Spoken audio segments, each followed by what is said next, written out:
네, 안녕하세요.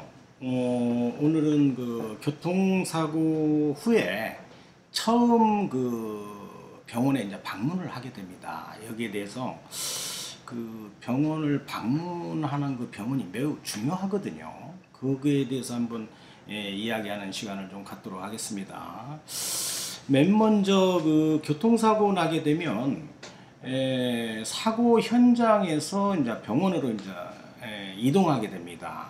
그런데 어떤 병원을 선택해야 되는지에 대해서도 좀 생각을 해야 되는 그런 매우 중요한 거예요. 병원이 중요합니다. 그래서 우리가 이제 병원이라고 하면 그 개인 병원이 있고요. 그 다음에 두 번째는 종합병원이 있습니다. 대학병원이죠. 그 다음에 세 번째가 이제 그 요즘에 많이 우후죽순으로 생기는 전문병원이 있어요. 전문병원이라고 그러면 뭐 관절, 척추 이런 그 전문병원이 많이 있습니다. 그 다음에 네 번째가 한방병원이 있어요. 그러면 교통사고 피해자들이 과연 어떤 병원을 선택할 것인가에 대해서는 내가 어떤 그 병원에 대해 진료하고 난 후에 불이익을 당하고 나서 느끼면 그건 좀 늦어요. 그래서 거기에 대해서 도움되는 얘기를 좀 할까 합니다. 첫 번째는 이제 개인병원인데요. 보통 교통사고 나면 뭐 정형외과 많이 가죠, 김 PD님? 네. 예, 정형외과 많이 가는데 그 정형외과나 일반 의원급의 병원이 지금 많이 줄어드는 추세입니다. 그 얘기는 뭔 얘기냐면 시대가 변하고 있어요. 그 개인적으로 뭐 전에도 사고 나고 이러면 우선 바로 뛰어가서 엑스레이 찍고 치료받던 이런 그 개인 병원들이 많이 지금 그 축소되는 현상이고, 그런 정형외과가 의사들이 몇몇이 모여가지고 전문 병원화 되고 있다. 그게 바로 아까 제가 네 가지 분류를 한 병원 중에 하나가 그 전문병원입니다. 뭐 관절 전문, 뭐 척추 전문, 뭐 이제 이런 식으로 돼 있어요. 그것도 냉정히 확인해 보면 그게 바로 정형외과예요. 옛날에 얘기했던. 그런데 이제 교통사고 나면 그 개인병원 가게 되죠. 가는데 가서 개인병원에 가서 진료하고 입원해서 뭐 이렇게 큰 그 수술을 하지 않는 그런 범위라면 분명히 입원하고 뭐 물리치료 받고 이럽니다. 그런데 개인병원이 조금 그 교통사고 환자들이 나중에 내 권리를 찾기가 좀 쉽지 않은 병원이에요. 그 이유가 그 개인병원은 그 보험회사의 눈치를 좀 많이 봅니다. 그래서 진단을 내리는 것이나 치료하는 기간 이런 것들에 대해서 보험회사의 약간 지배를 받는다고 봐야 돼요. 그래서 개인 병원을 갈 때는 최소한 큰 대학병원에서 큰 수술을 하고 회복할 때 집 근처에 개인 병원으로 가는 게 좋은 방법이다. 그렇게 생각을 하면 좀 맞습니다.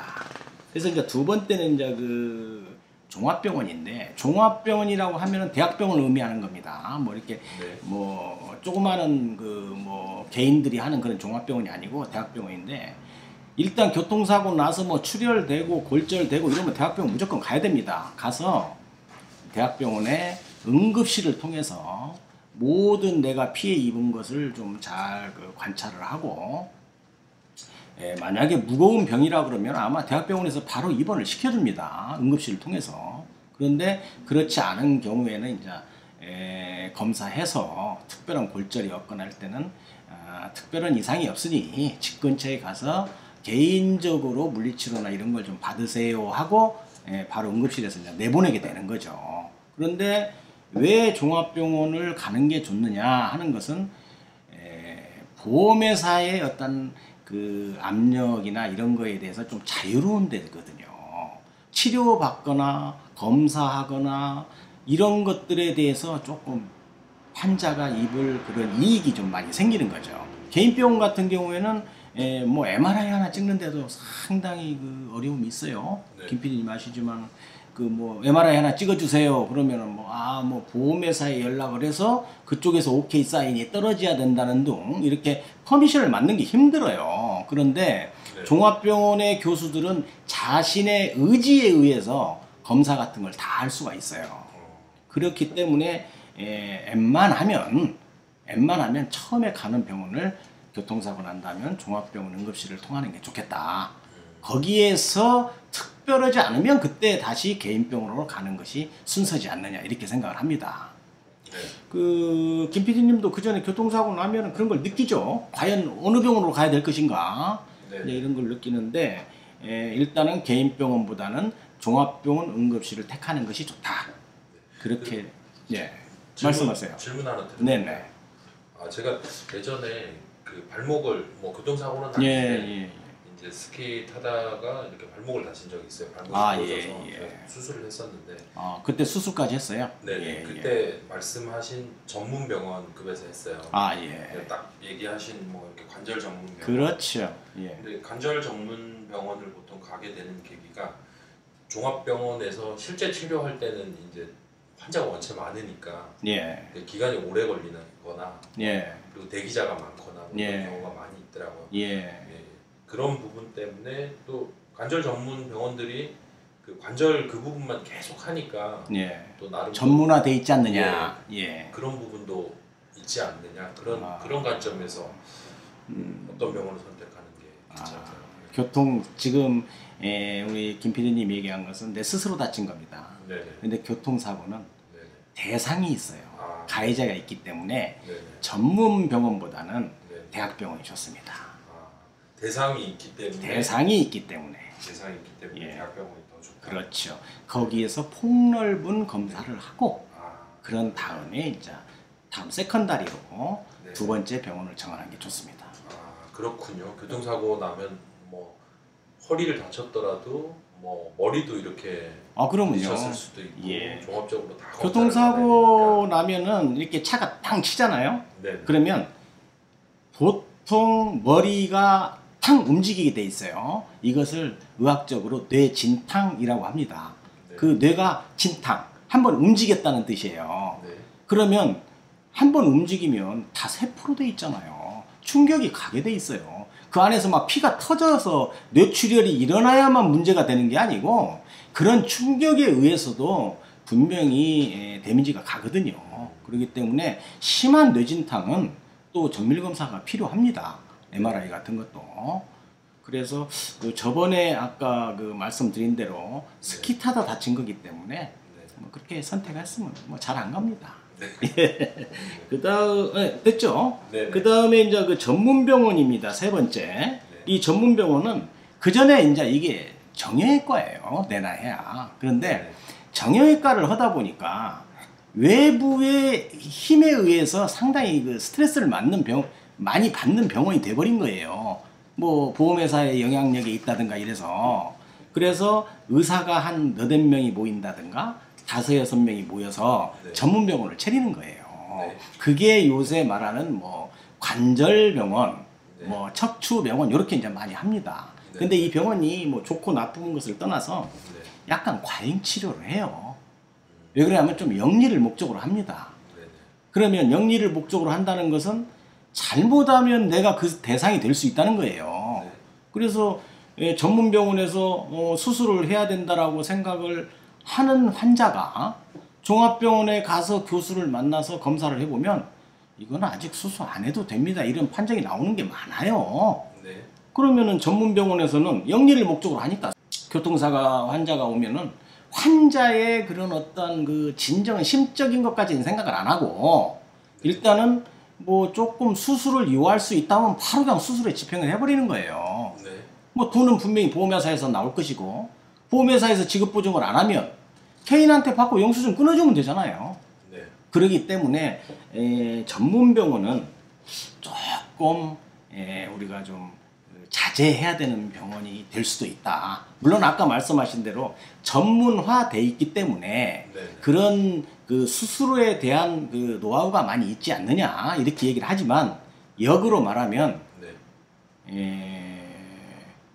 그냥 수술 안 해도 될 환자를 네. 할 수도 있는 병원이다 이렇게 생각하면 돼요. 네. 그 사람의 몸은 소중한 거잖아요. 물론 이제 이 전문 병원도 보험회사의 영향을 좀 덜 받아가지고 네. 검사 같은 거나 뭐 치료 이런 것은 뭐 개인 병원보다는 훨씬 우수하게 받을 수가 있습니다. 네. 자, 다음에는 이제 그 마지막으로 그 한방병원이에요. 한방병원인데 한방병원이 전에는 그 우리 보약이나 짓고 침이나 좀 놔주고 이런 그 선입견이 좀 있었죠. 네네. 요즘에 많이 현대화되어 있습니다. 네네. 뭐 웬만한 그 병원급의 한방병원은 MRI에서부터 뭐 CT, 뭐 근전도 없는 검사를 없어요. 다 종합병원 같이 할 수 있어요. 네. 그런데 중요한 것은 이제 전에는 교통사고 환자가 발생하면 한방병원으로는 가지 않았어요. 네. 그 이유가 이제 보험회사에서 네. 지급하는 돈이 제한이 좀 있었어요. 네. 그런데 네. 지금은 다 지원됩니다. 적용을 시켜줘요. 그렇기 때문에 지금은 한방병원을 가는 것도 나쁘지 않다. 자, 그러면은 한방병원을 환자가 선호하는데 보험회사는 어떨 것인가? 보험회사는 좀 싫어해요. 싫어하는 이유는 치료비가 좀 비쌉니다. 그렇기 때문에 아무래도 보험회사가 조금 그 한방병원에 가서 입원한다든가 이런 것은 조금 심적으로는 조금 싫어하는 경향이 좀 있죠. 그래서 어쨌든 이제 결론적으로 얘기를 하면 큰 중상을 입은 경우에는 종합병원을 들려서 개인병원으로 가는 그런 패턴을 잡아야 될 것다. 그렇게 이제 결론을 내리시면 딱 맞습니다. 자, 오늘은 이제 그 교통사고가 나게 되면 그 병원에 대해서 좀 구분을 좀 했고요.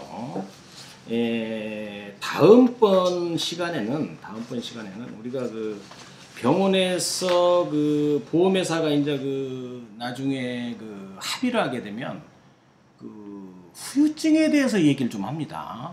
네. 합의를 하면은 나중에 피해자가 그런 얘기를 해요. 이 합의하면 모든 건 끝나지 않습니까? 후유증이 생기면 어떻게 할 건가요? 물어보면 보험회사는 후유증 생기면 치료 또 다 해주고 보상도 해줍니다. 이렇게 얘기를 해요. 네.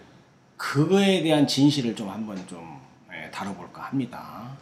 네. 그래서 오늘은 병원의 그 어떤 형태, 치료하는 방법 이런 것 좀 알아봤고요. 교통사고 피해자들이 그런 것을 좀 참조해서 병원을 선택하는 것이 좋겠다. 이런 차원에서 영상을 만들어 봤습니다. 감사합니다. 네, 수고하셨습니다.